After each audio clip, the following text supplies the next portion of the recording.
Hello, ladies and gentlemen, and welcome to episode 15 of the Nosebleeds section podcast. My name is Nick, alongside my co-host Thomas, and a lot of interesting stuff this past week has happened, as this is going to be the start of, this new week. The NBA playoffs, again, as we talked about last episode, have started. Some of them have concluded. This is coming out on Monday. We are recording on Sunday. The Boston Celtics have swept the Philadelphia 76ers. And as of right now, that is the only series that is concluded quite fast. The Raptors-Nets series is probably going to be concluded in the next day or so, as the Raptors are up 3-0. But also, in the NBA, they had the draft lottery last Thursday, and the Minnesota Timberwolves ended up getting the first pick. Now, I don't think the Timberwolves necessarily have a bad team. I think that not coming into this year, but because I'm going to say this wrong, but D'Angelo Russell didn't play the entire year for them, did he? He played a few games, but then he got hurt. Oh, yeah, because he started with the Warriors, yes. Correct? He went from the Warriors to the Timberwolves. I do think the Timberwolves were way better when he was with them, and you could visibly tell that they were just a better team. You have Andrew Wiggins, who, although he's a good scorer, extremely inconsistent. Their best player is Cat, or was Cat. I think D'Angelo Russell can fight him for that, like the Wolves' best player. But the thing was, I feel like Cat is very, I wouldn't say egotistical, but he's very about stats and very about how he did, not so much about the team. I feel like some of that has changed this year, when it was kind of like, because I remember him putting tweets about it. He was like, "Oh, I'm sick of losing. Like, I just want to win," and like things like that.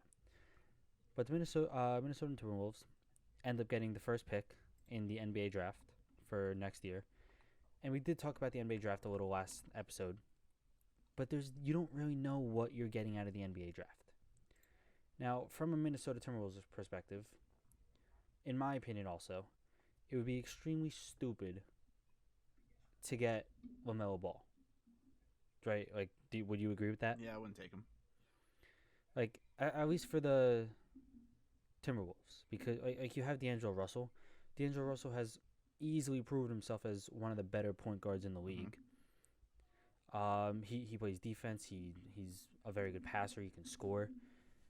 I don't think that's a pick that they need. But also, on the other hand, they need to get either like a really good defender or like a small forward, and maybe trade Andrew Wiggins. He's on the Warriors. Because Andrew Wiggins, oh yes, he is. He did go to the Warriors in that trade. That you are correct.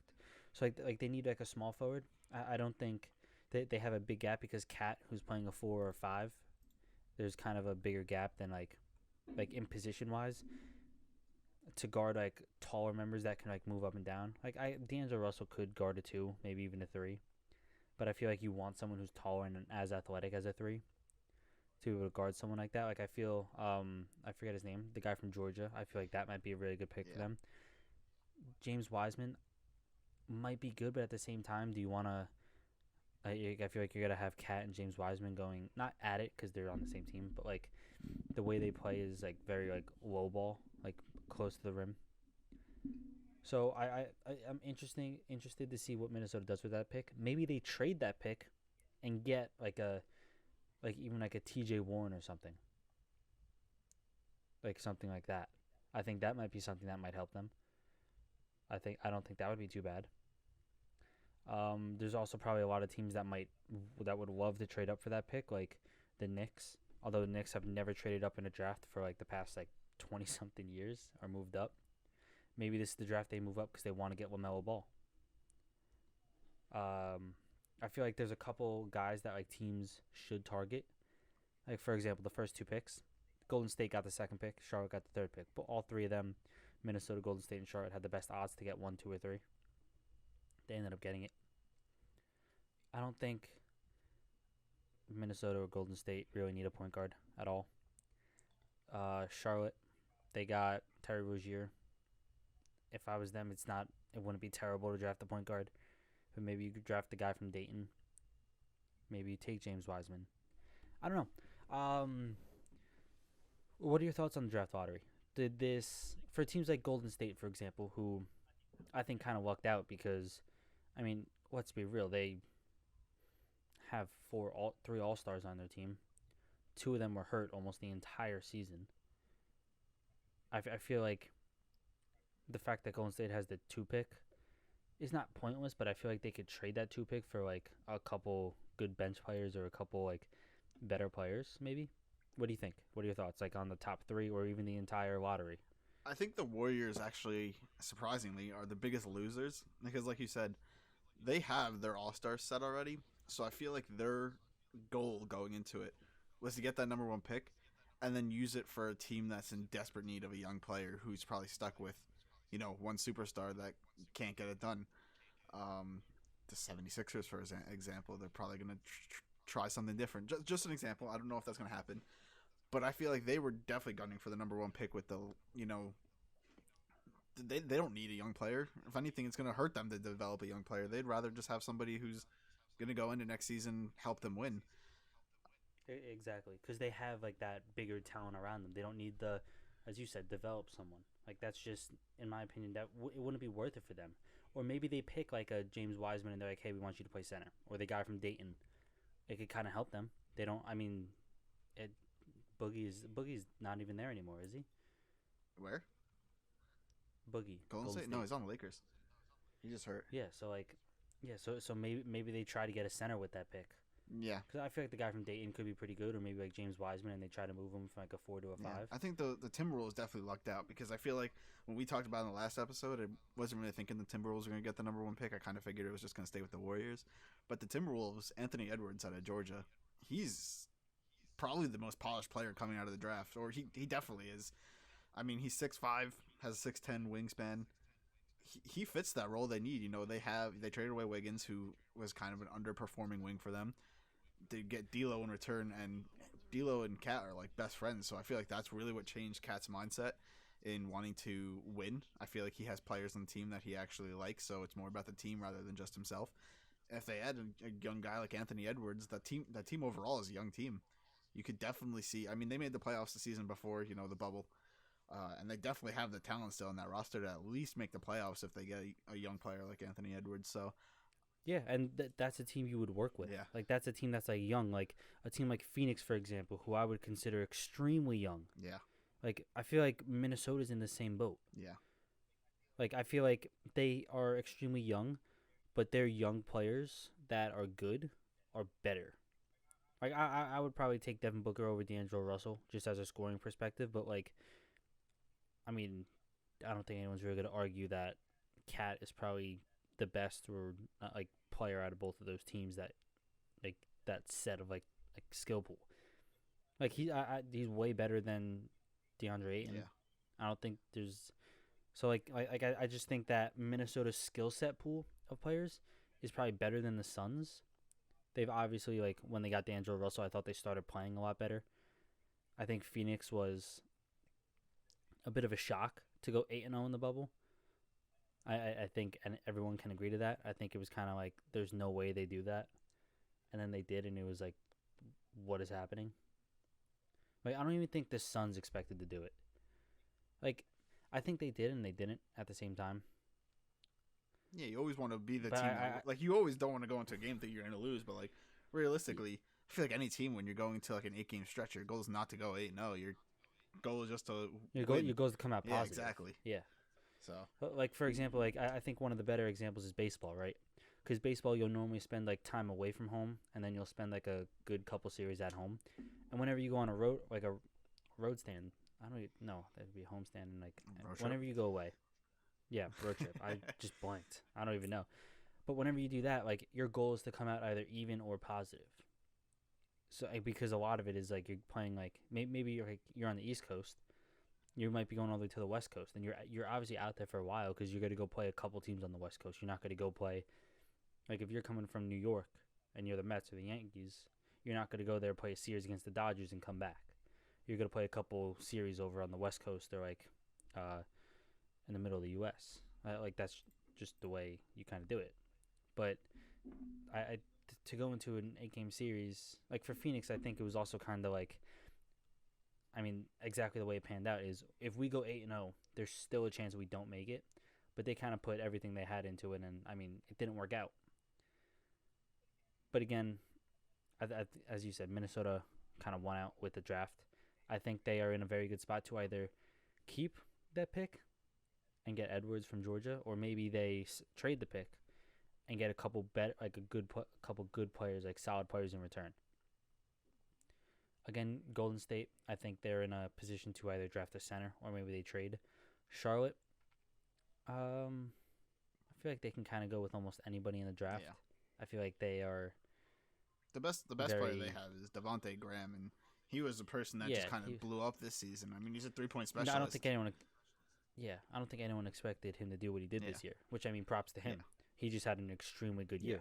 So Charlotte, I feel, can kind of go anywhere in that draft. The Bulls also can go anywhere in that draft. I don't think they necessarily need a big. They have Lauri Markkanen, but maybe they try to double up on bigs and they just become a very big team, like the way the Pistons did when they got Blake Griffin. I think we may see Chicago go for a player like Obi Toppin. Just because Zach LaVine is that scorer on the perimeter already. He could drive. He could Lauri Markkanen. He can do both. He can go inside and outside. So maybe you just take Toppin and just play an inside game with him. That could also be that. But I also think that depends if he gets passed towards Golden State. I think he's the odd player out of the top 4. I think it's going to be LaMelo, Anthony Edwards, and then James Wiseman as the top 3. But I mean, it could not be. But that's just what I feel is most likely. No, 100%. I feel like he's very underrated. But at the same time, I think it depends on the team itself, right? Like, for example, the way most mock drafts go, you're going to kind of go best player to this team, next best player to that team. But for the Golden State Warriors, there's zero chance you take LaMelo Ball.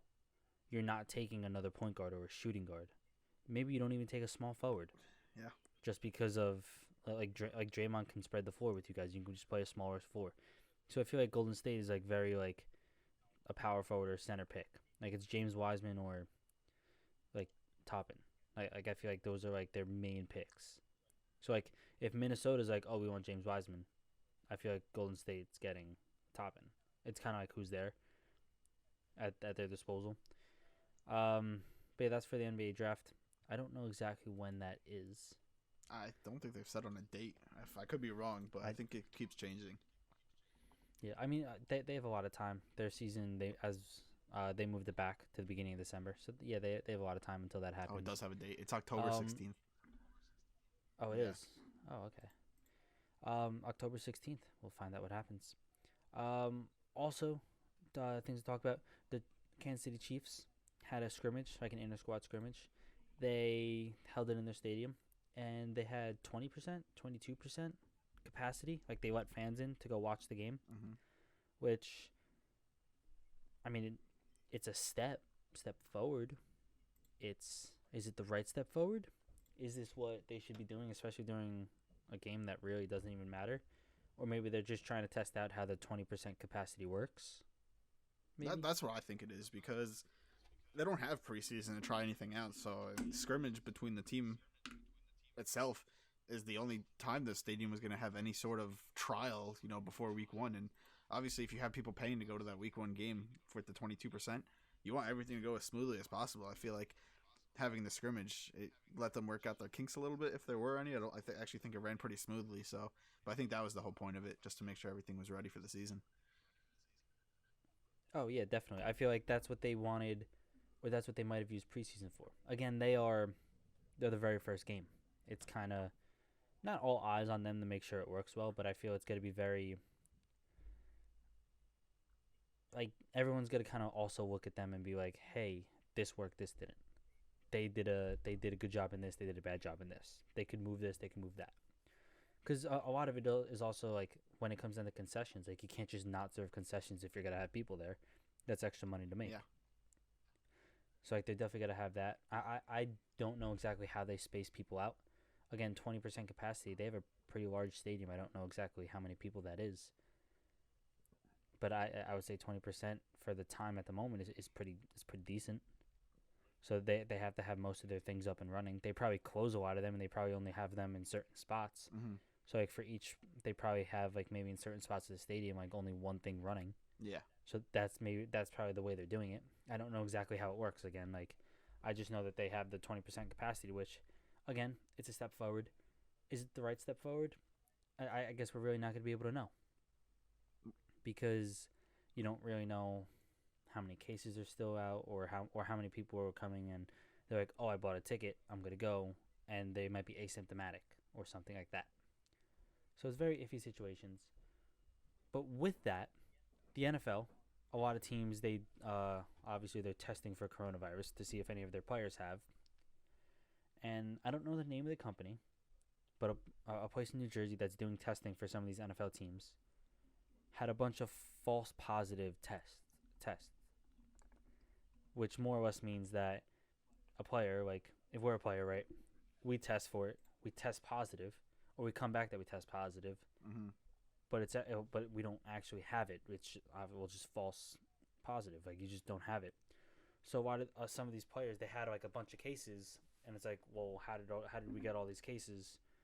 And it turns out to be just a false positive completely, and no one really had it. So and it wasn't just like it happened in New Jersey, so it just wasn't just the Giants and the Jets. I think there's other teams. I think the Bengals were one of the teams. Yeah, the Bengals, the Bears. Yeah, like a bunch of teams went to the same place and they had a bunch of false positive tests, which is obviously screwing with a bunch of people because if you have it, they're not gonna let you practice, and then it's like, oh well, now did we let you back? Like, was it definitely false positive? Was it definitely like maybe you do have it, and the test? I again, I don't know how this kind of science works or anything. I don't know like how, or should I say, I don't know how a false positive tests work because that kind of made me look dumb. You obviously have it or you don't.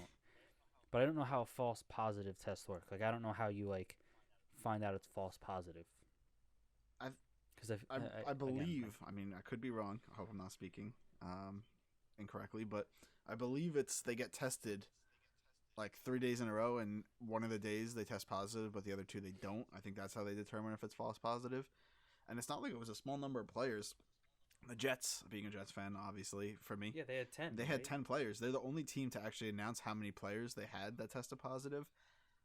They believe that all 10 of them are false positive, but I think the players are still being forced to quarantine until they fail more or they get more negative tests back. But this is worrisome, in my opinion, for the teams going forward because what if you get a false positive test the day before you play a game or the morning of you play a game? Those players are going to have to sit out for no reason. Yeah. Again, there's no like 100% way to go about this. Well, actually, there is. It's called the bubble, and the NBA is doing a very good job of it. But you can't bubble the entire NFL. No, it literally just couldn't happen.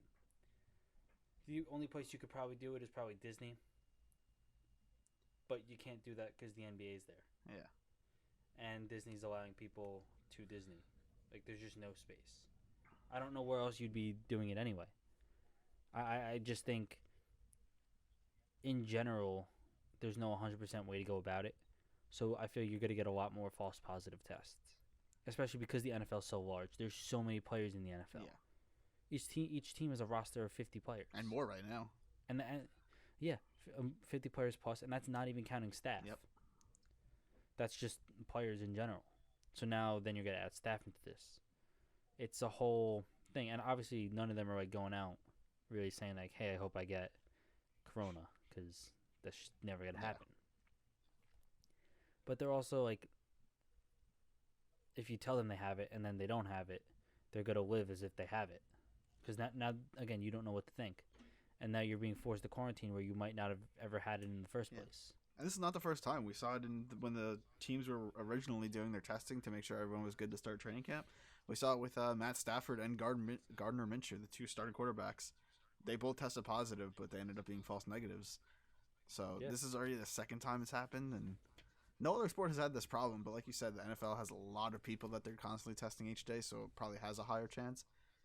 But obviously there's nothing you can do to fix it. It's a test. It's either coming back positive or negative. You really can't change that. It's something that I don't think the NFL really expected to happen. No, not at all. And as you said, like, you know how you said the Jets were the only team to come out with the exact number of how many players. What if like other teams and other sports, like baseball, for example, because baseball is doing, I kind of, it's going to be similar to the way football is doing it. Mm-hmm.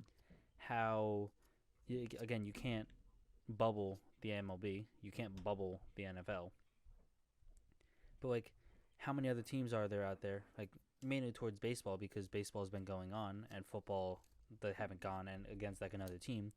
Like, do you think there's been false positive tests with like baseball? Like maybe like some of these players haven't had it, or maybe it comes back false positive and then they just don't say anything about it.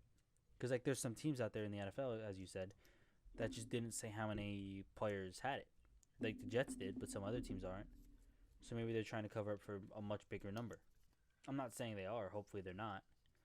But that kind of makes you think. Yeah. Do you think the MLB is having a lot more cases that are testing positive, but it's like a false positive? So it's like, oh, like they didn't actually have it. They're just gonna go play. Oh, that's kind of scary to think about. I mean, I hope not, obviously, for everyone's safety, but it could definitely be a possibility. Because as of right now, the only two bubbled sports going on is the NHL and the NBA.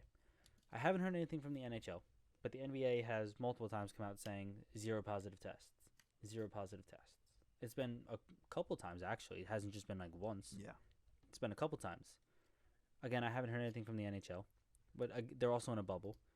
So like they're not really going to get many false positive tests. They're not in contact with anyone other than the people in the bubble.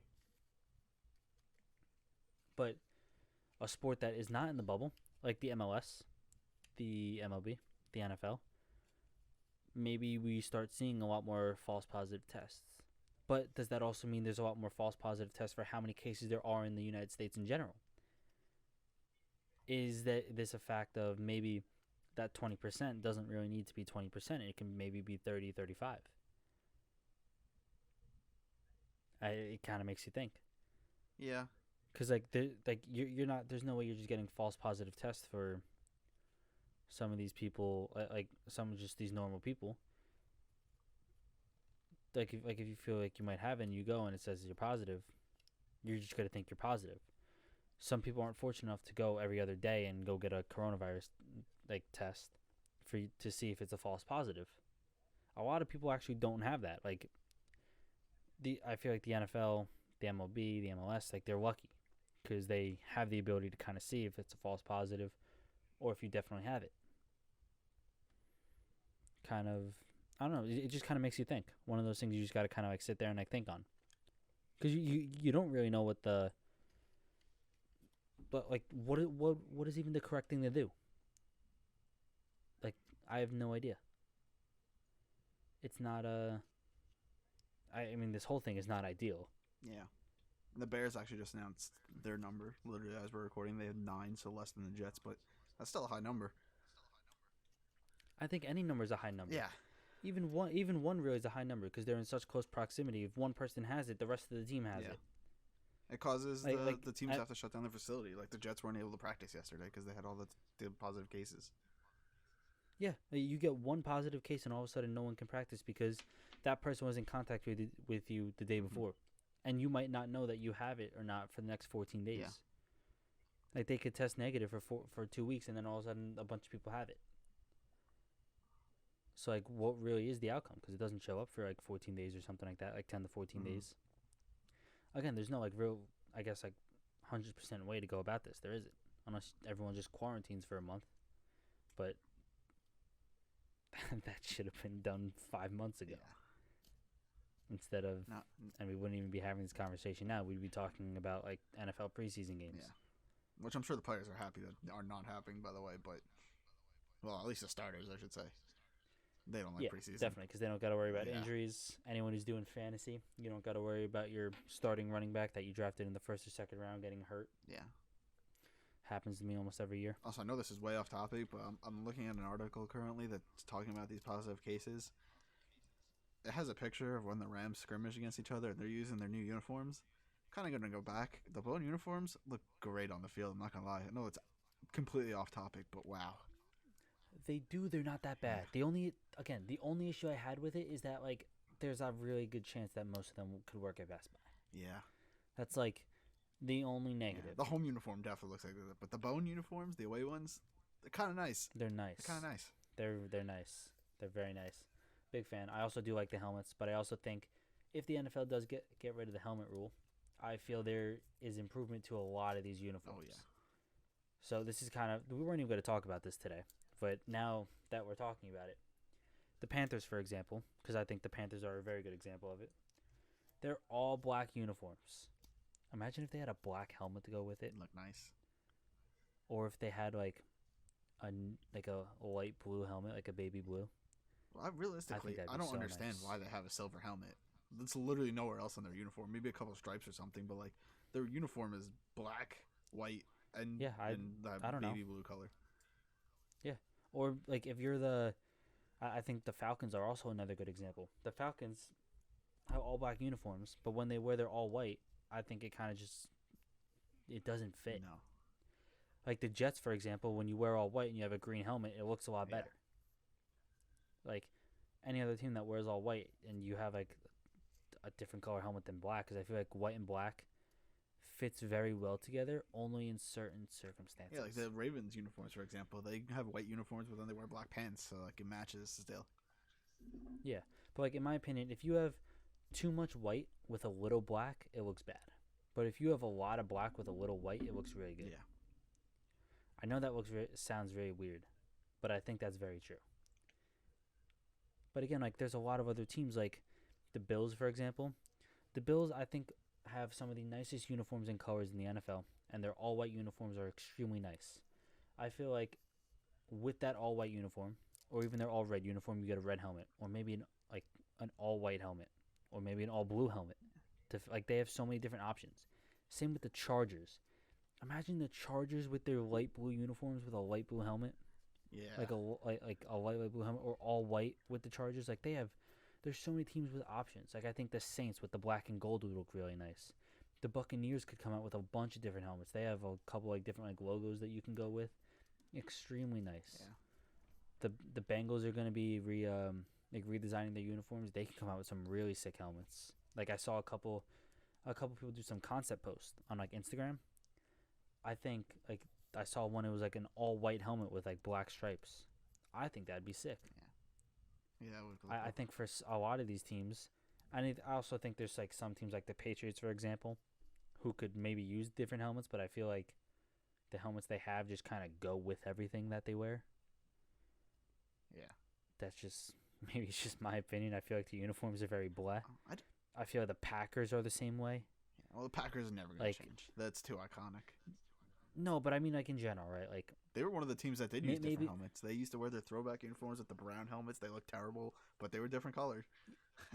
yeah, but I mean like all right, the Packers are such like a they're such a color wise and everything like it's like a boring green, Yeah, that's never going to change though. right? No, I'm not asking for the change, but I'm saying like I feel like you can't really change that helmet around. No.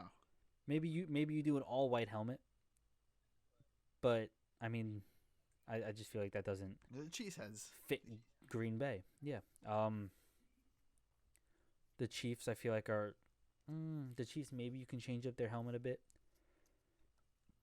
One team that also could use it is the Lions. I feel the Lions are in a very similar situation to the Panthers, although the Lions do have a lot of gray in their uniform. Yeah. So like they could have some really nice The nice Lions helmet change designs. their uniforms like every 6 or 7 years, and I feel like it's the same thing every time. They just change like the way Yeah, the numbers it's look. yeah, it's always similar. I think the Bears are one of those teams like similar to the Patriots and the Packers who you can kind of Yeah, but change it, not much. maybe like not much. The Bengals, I think you could change a lot about that helmet. I think they can come up with some really insane helmet designs.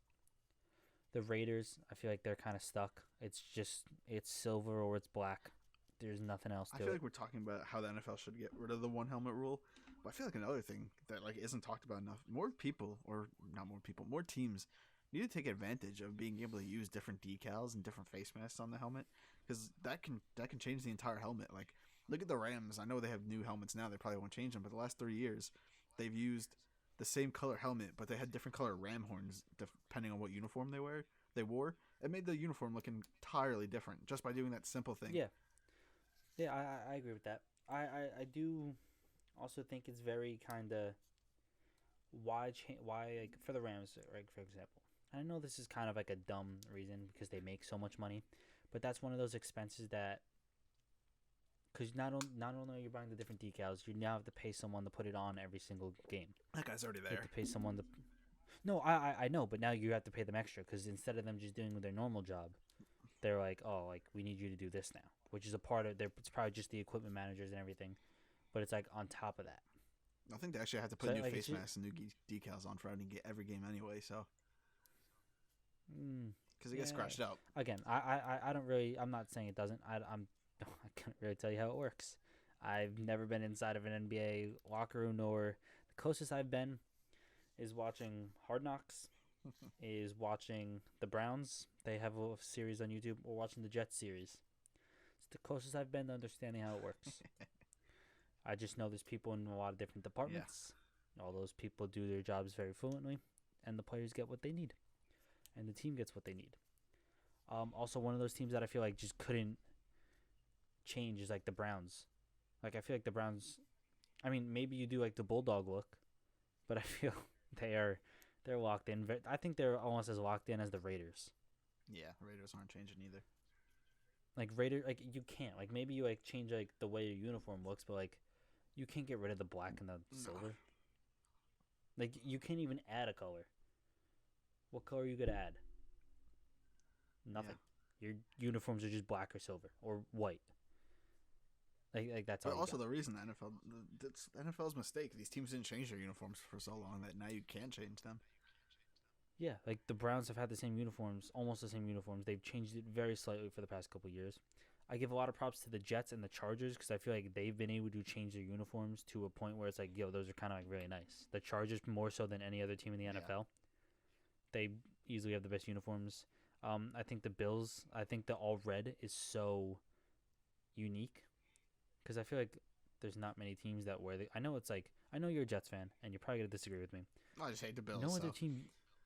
Yeah, but like in general, like even the Giants, who easily could use the color red and have before, just don't. The Bills use it and they use it in such a. I think the way they use the color red, like even though their uniforms are all red, and it's like all they did was just make their uniform red. I think the uniform just looks really nice, and I think it would look even like cooler with like an all blue helmet or an all white or an all red helmet. They used to have all red helmets. They did not look that nice though. Yeah, but I think like with the way the red is, again, maybe I'm just like thinking in my head and it's not gonna look as good as I think. But there's a lot of teams that like could do something really cool. There's a lot of teams that you can't change at all, and if you change, everyone's gonna hate you. Yeah. There's something maybe you can add, like for example, like the Browns, like you can add like the bulldog to the side of the helmet, like for like a color rush kind of theme. Like maybe you do that once, and like then you kind of get feedback on that. You're like, oh, like we didn't like that helmet. Well, you didn't go to it. You used it for a game when you still have the other helmet. So maybe they do something like that, and that's how they kind of debate on if they want to like add it as like another full-time helmet or not. I feel a lot of teams can do something like similar like that. Yeah, but like teams like the Patriots, the Packers, the Browns, the Raiders, even the Cowboys. The Cowboys, you can kind of change that helmet and uniform around, but they're kind of locked in. Their away uniform you can't, but that home uniform that's changed. They could definitely do something with that. It has. I feel like they could. They don't use it, but also, yeah. This is something I do definitely want to talk about because I feel like we can definitely talk more about the helmet rule and everything in the NFL. But the Ravens had a bunch of off-field or technically on-field drama recently. Earl Thomas, probably one of the better safeties in the NFL. I think everyone can agree to that. In practice, decided to just punch one of his teammates. Or he didn't just decide to do that. He didn't just walk up to him and was like, I'm going to punch you. That's not how the altercation went down. Earl Thomas was pissed that a blown coverage or that he blew a coverage. The receiver was open. I think they scored a touchdown.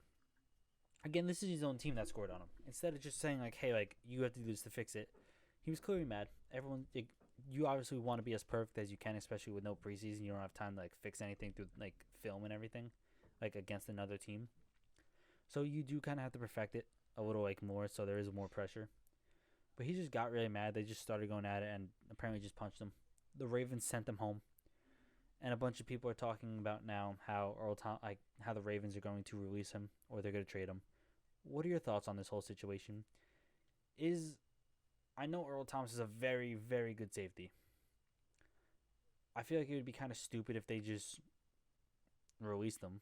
I feel like they should try to get something out of him to help them, like the way the Jets did when they got rid of Jamal Adams. Although I would say Jamal Adams is the much better player out of Jamal Adams and I forget his Earl name. Thomas. Yeah.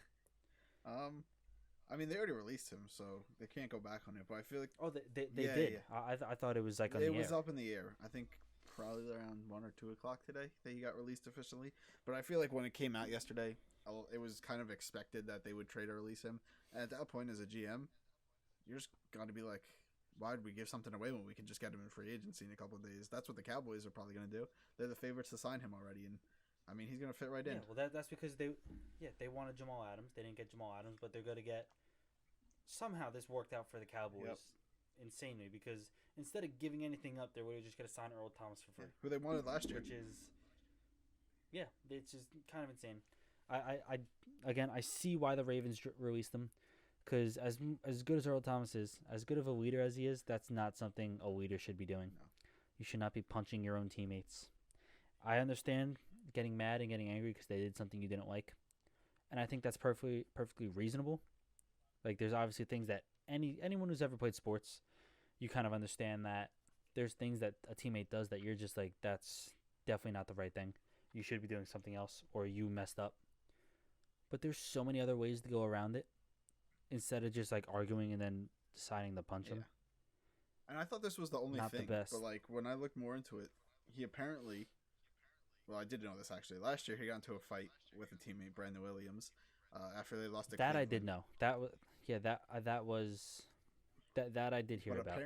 There wasn't like an altercation though. No, it was just they were just like screaming at each other like they were like pissed. But then also apparently he's been late to like 75% of their meetings that they've had. That's not what you want to see from a leader. Yeah, I'm obviously this is going to come out when he leaves. You know, obviously all the bad stuff is going to come out.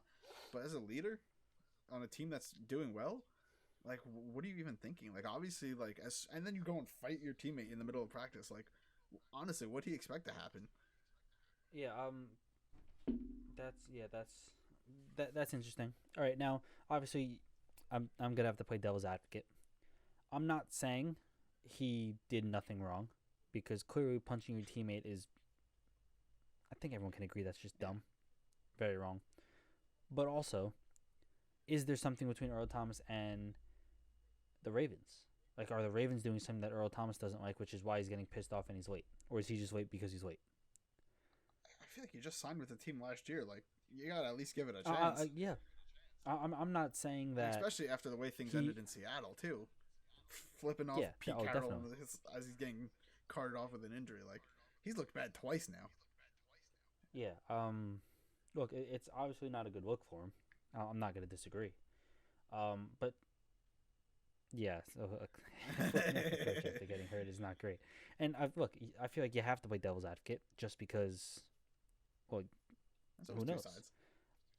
Yeah, but I mean, no one else has seemed to have had a single issue with the Ravens at all. Like, no one's come out and said like this is normally when there's an issue, like there's like you can visibly like tell there's an issue between like two people or like someone. It seems a bit different. I think Earl Thomas is kind of in the same boat as Antonio Brown. Oh, that's another thing I want to talk about, though. What is he doing? That's another thing. Like, Sorry, but I want to ask you this.